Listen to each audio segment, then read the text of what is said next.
Hey, so you know that lie that the modern aristocracy has essentially wielded like God's staff to allow millions of migrants and illegals to raid basically every single Western country. Yeah, and what about when one of these smug liberals, with their righteous indignation, while you're trying to speak the facts, they keep interrupting you and, going on with their nonsense that's not true. You're trying to tell them the facts.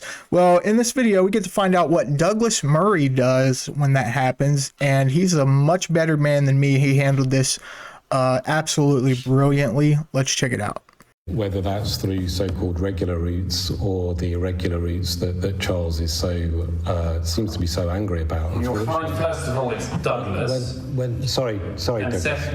And secondly, that it's not an irregular route. Just let me finish. The irregular routes. God, I just wanted you to get my name right first. Sorry, I do apologise. That was my oversight. It wasn't an intended mistake. Sorry, Douglas.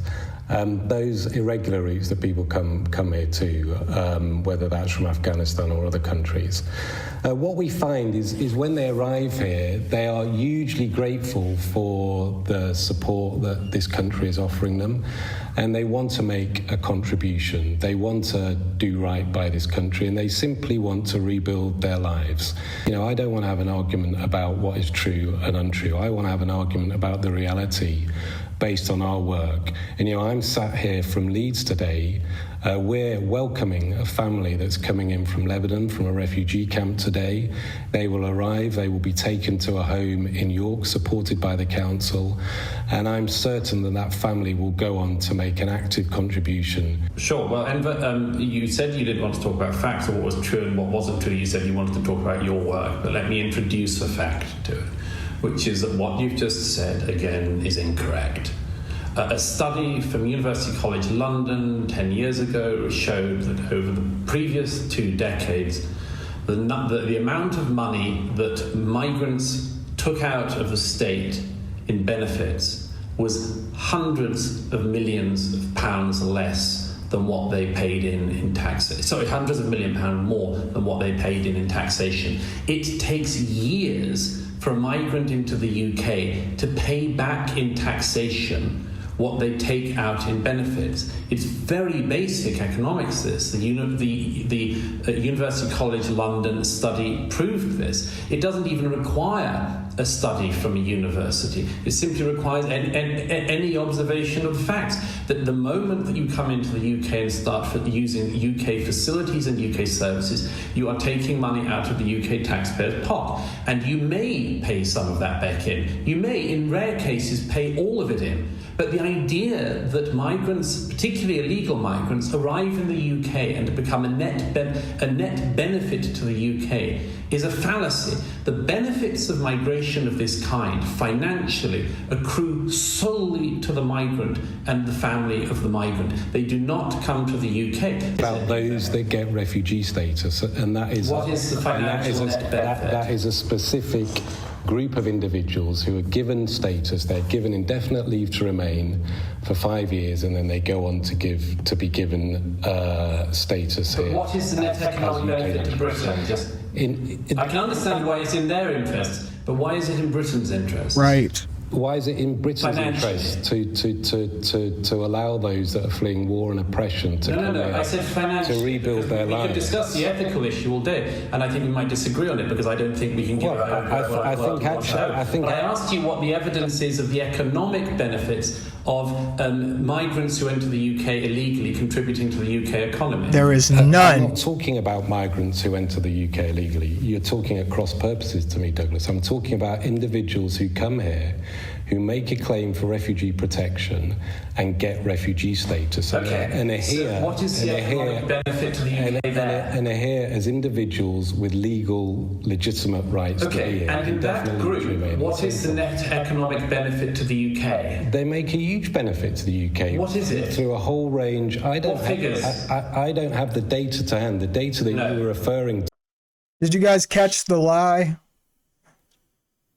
Listen, man, economic migrants, illegals, people that cross the border illegally, whatever you want to call them, they benefit nobody. They don't benefit the people. They benefit the modern aristocracy, and that's it. Yet the left has brainwashed the entire West into believing that millions of immigrants crossing the border is somehow economically beneficial to the country. Immediately, also, not years down the road, it's somehow immediately beneficial to us. No, it's immediately beneficial to the people that want the cheap labor, to the corporations, to the aristocracy, to the politicians that get paid to lobby this issue. This does not help the people at all. This is why you can't even listen to any leftist think tank anymore. Any leftist economist, I won't listen to a single word that comes out of their mouth and believe it is true, because I've went and listened to the smart people, the people that are actually economists. And this is a fallacy. There's no way 20 million immigrants coming into the United States could be immediately economically beneficial. It is a complete lie, and one that I'm getting very, very sick of hearing. And indeed today, in the front line, in the fight against COVID, if you look at people working in the NHS, there are Afghan doctors who had no choice but to get here in the back of a lorry. There are people who came from Iran fleeing oppression, who are top-level surgeons. And indeed, if you look across the arts, if you look across education, if you look across business, there are many refugees who are making an incredible contribution to this country, proud to be Britons, playing by the rules, paying their taxes and contributing to this country in an incredible way. And it's very important that as a nation, we continue 7 decades after the UN Convention to stick to that key principle that, as I say, many Conservative prime ministers have continued to stick to, which is if you come here with a case for refugee protection, you are given a fair hearing. There are two important things to say about that. The first is just to address the fiction that the arrivals coming over by boat from France are all going to end up being surgeons, doctors, leading academics and statisticians and much more. And it's not the case.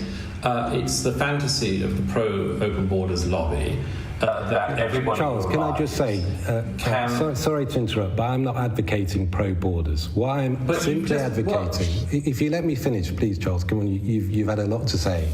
What I'm advocating is the UN Convention on Refugees. Now, the UN Convention on Refugees, just let me finish. Unbelievable. Please let me make my points. I'm not interrupting you. The UN Convention on Refugees is very clear, and it upholds... Yeah, that's correct. That's what these leftists do. He just interrupted him, and then he says, I'm not interrupting you. So I don't know how Douglas manages to just sit here like, without getting irritated. He stays calm. He's so good at this, man.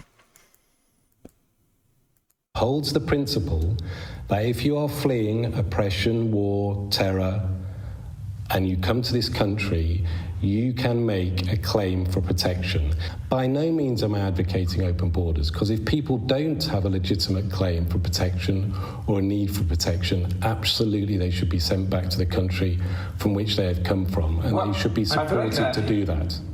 I'm very glad to hear you say that, but yet you're encouraging the breaking of the law and the breaking of the asylum procedures by advocating, or indeed encouraging, the illegal movement of people across the channel. And as I say, we have an asylum system. I think the UN Convention is not breaking the law. You said a moment ago that you hadn't interrupted me, and you just have again. It's extremely deleterious for our country to be in a situation where we encourage the breaking of the law by migrants who... Yeah, you see that smug, despicable, know-it-all face that he has on? Like, these people, they don't want to talk about facts.